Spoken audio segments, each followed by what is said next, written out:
খবরের শুরুতেই থাকছে হেডলাইন্স। হিন্দু ভোটারদের বাদ দেওয়ার অভিযোগ, ডিএম ও এসডিওর বিরুদ্ধে সিবিআই তদন্তের দাবি শুভেন্দুর।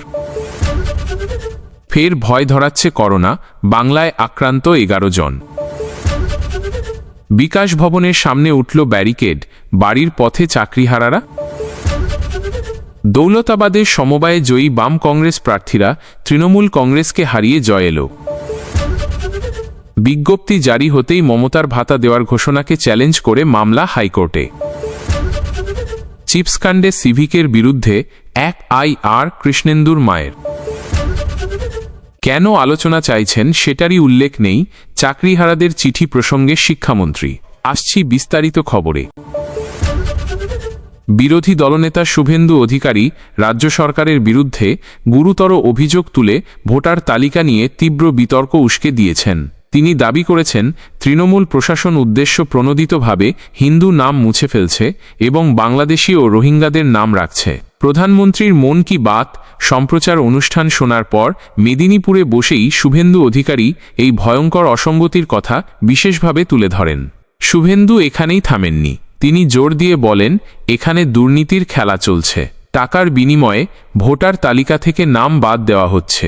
তিনি আরও বলেন, আপনি যদি 10,000 টাকা দেন তাহলে তারা ভোটার তালিকায় নাম তুলে দিচ্ছে।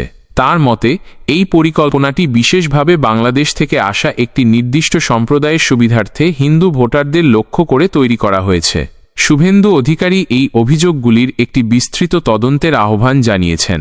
বিশেষ করে কাকদ্বীপের এসডিও মধুসূদন মণ্ডল এবং 24 পরগনার ডিএম সুমিত গুপ্তের কার্যকলাপের সিবিআই তদন্তের দাবি করেছেন। তিনি তাদের ভোটার তালিকার কারসাজিতে উল্লেখযোগ্যভাবে জড়িত থাকার অভিযোগ করেছেন।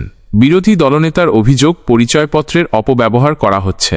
আপনি বলছেন যে ইপিক কার্ড এবং আধার কার্ড অবৈধ। এগুলি সবই রোহিঙ্গা মুসলিমদের দ্বারা ভরা। তিনি অভিযোগ করেন যে একটি চক্র কাজ করছে যাতে ভোটার তালিকা থেকে হিন্দু নাম বাদ দেওয়া হয়, অন্যদিকে রোহিঙ্গাদের নাম ধরে রাখা হয়। 2019 ও 20 সাল নাগাদ গোটা বিশ্বকে কাঁপিয়ে দিয়েছিল করোনা বা কোভিড।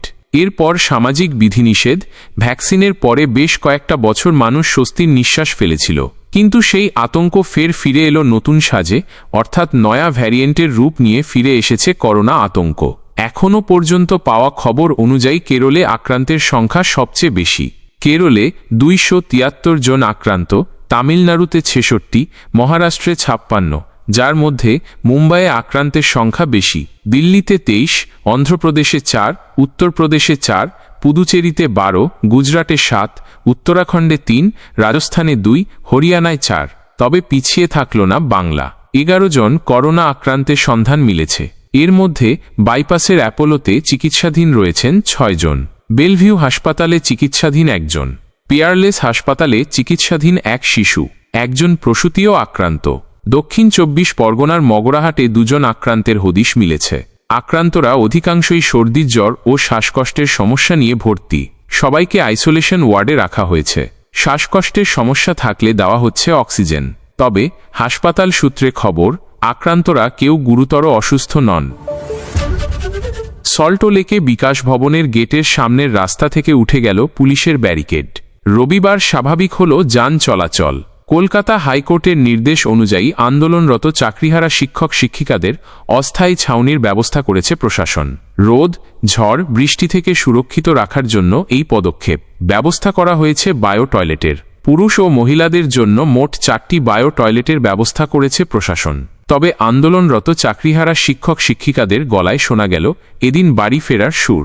তারা শিক্ষামন্ত্রী ব্রাত্য বসুর সঙ্গে বৈঠকে বসতে চান। এখনও পর্যন্ত নির্ধারিত নতুন স্থানে স্থানান্তরিত করেননি। তাদের অবস্থান বিক্ষোভ। উল্লেখ্য, মুখ্যমন্ত্রী মমতা বন্দ্যোপাধ্যায় সম্প্রতি জানিয়েছেন আন্দোলনকারীদের প্রতি সহানুভূতি রয়েছে। তবে আন্দোলনের লক্ষণরেখা স্মরণ করিয়ে দিয়েছেন তিনি। আর পরীক্ষায় বসতে চান না, চাকরি ফিরিয়ে দিতে হবে। এই রকম একাধিক দাবি নিয়ে গত 15ই মে বিকাশ ভবনের গেট ভেঙে ঢুকে পড়েছিলেন চাকরিহারা আন্দোলনকারীরা। বৃহস্পতিবারের সেই বিক্ষোভে দীর্ঘ সময় বিকাশ ভবনে আটকে থাকেন কর্মীরা।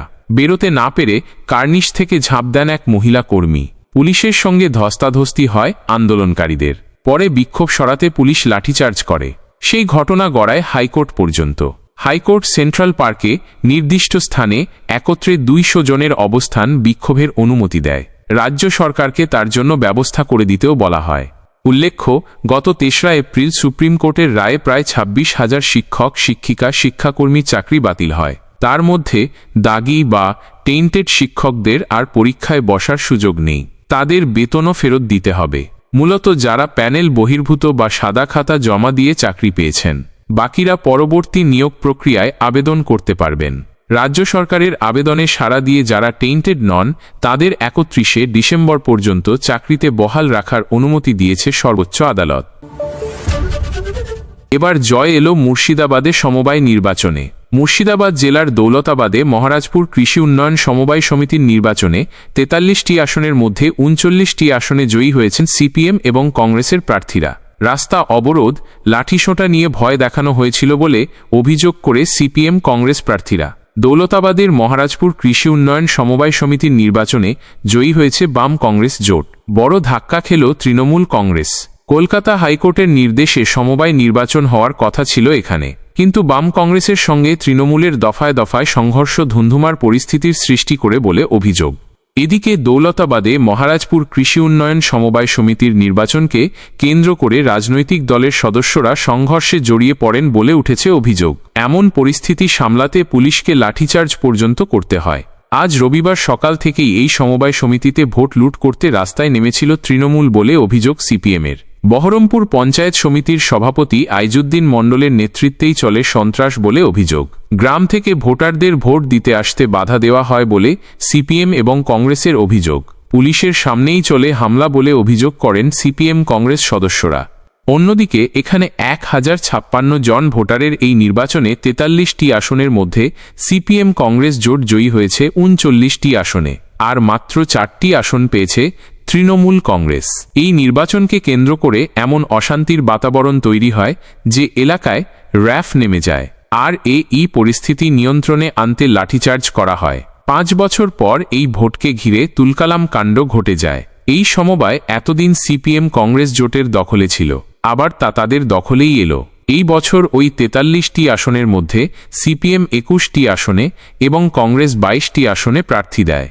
এছাড়া এই নির্বাচনে জিতে সাধারণ মানুষকে অভিনন্দন জানিয়েছে সিপিএম দৌলতাবাদ এরিয়া কমিটির সদস্য জসিমউদ্দিন সরকার বলেন, সাধারণ মানুষ সমবায় রক্ষা করতে, গরিব মানুষের অধিকার রক্ষা করতেই তৃণমূল কংগ্রেসকে হারিয়েছে।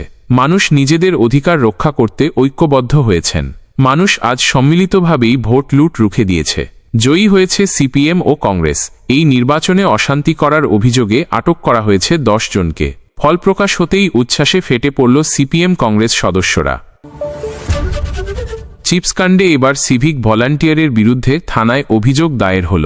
রবিবার মৃত কিশোর কৃষ্ণেন্দু দাসের মা সুমিত্রা দাস পাঁশকুড়া থানায় অভিযোগ দায়ের করেন। গত কয়েকদিনে একাধিকবার সিভিক ভলান্টিয়ার শুভঙ্কর দীক্ষিতের বিরুদ্ধে সরব হয়েছেন তিনি। তার কঠোর শাস্তি চেয়েছেন।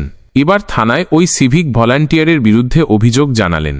গত রবিবার শুভঙ্কর দীক্ষিতের দোকানে চিপস কিনতে গিয়েছিল 7ম শ্রেণীর কৃষ্ণেন্দু। দোকানের সামনে একটি চিপসের প্যাকেট পড়েছিল, সেটাই সে কুড়িয়ে নিয়েছিল, কিন্তু তাকে চোর অপবাদ দিয়ে ওই সিভিক ভলান্টিয়ার মারধর করেন বলে অভিযোগ। কান ধরে ওঠবসও করায়।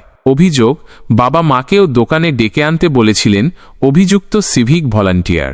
দোকানে ছেলেকে নিয়ে গিয়ে সামান্য শাসন করেছিলেন সুমিত্রা। চোর অপবাদ দেওয়ায় বাড়িতে কীটনাশক খায় কৃষ্ণেন্দু, কিন্তু নিজের খাতায় সে লিখে রেখে যায় যে সে চুরি করেনি, চিপসের প্যাকেটটি কুড়িয়ে পেয়েছিল। পরে সিসিটিভি ফুটেজ প্রকাশ্যে আসার পর দেখা যায় দোকানের সামনেই পড়েছিল চিপসের প্যাকেটটি, সেটাই কুড়িয়ে নিয়েছিল কৃষ্ণেন্দু। গত বৃহস্পতিবার ছেলের মৃত্যুর পর একাধিকবার শুভঙ্করের বিরুদ্ধে সরব হয়েছেন কৃষ্ণেন্দুর মা, কিন্তু তখনও থানায় অভিযোগ দায়ের করেননি। এই নিয়ে প্রশ্ন উঠলে নিজেদের মানসিক অবস্থার কথা জানিয়ে তিনি বলেছিলেন শুভঙ্করের বিরুদ্ধে অভিযোগ দায়ের করবেন। এদিন সিভিক ভলান্টিয়ারের বিরুদ্ধে পাঁশকুড়া থানায় তিনি অভিযোগ দায়ের করেন। অভিযোগপত্রে নাম রয়েছে ওই সিভিক ভলান্টিয়ারের ভাই দীপঙ্কর দীক্ষিত, স্ত্রী নিশা দীক্ষিত ও বাবা সূর্যকান্ত দীক্ষিতের। অভিযুক্তদের কঠোর শাস্তির দাবি জানিয়েছেন সুমিত্রা দাস। ঘটনার পর থেকে পলাতক শুভঙ্কর। অভিযোগ দায়েরের পর এখন পুলিশ তাকে কত দ্রুত গ্রেফতার করে তা নিয়ে জল্পনা শুরু হয়েছে।